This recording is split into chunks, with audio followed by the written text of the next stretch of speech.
Hey fools, Matt Koppenheffer here. And I'm David Hanson. Fools, on the basis of price to tangible book value, Morgan Stanley is currently the cheapest bank on the S&P 500 with a multiple of 0.855. This is just slightly cheaper than Citigroup with a multiple of 0.857, and Bank of America is next with 0.933. So Matt, looking 5 years ahead, over under, this multiple will be 1.5 for these banks. I'm going bold, David. I'm going to say over. And I'm going to say over because I think many investors are too fixated on the financial crisis and what happened then. I think there's a lot of uncertainty regarding regulations and how that's going to affect earnings going forward. But I think we're going to find that the banking industry, the banking business is going to do just fine.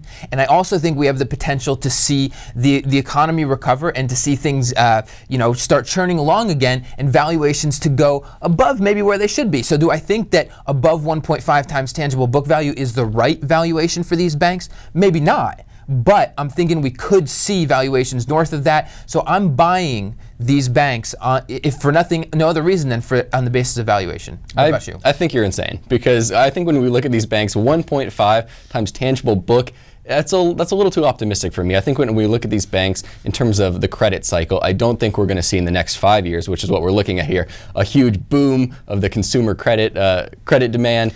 You underestimate the American consumer. I know there's a lot of people that want to get their hands on some credit out there, but I don't think the banks are going to be aggressive in lending. I think they're still a little too shell-shocked from the whole crisis. So I think looking the 5 years. So flustered by my call, you can't even talk. Exactly. Maybe if we're taking a 20-year period, I think that's more likely that we're going to hit that number. But the next 5 years, I don't see it. There you have it, fools. You can always read more on Fool.com.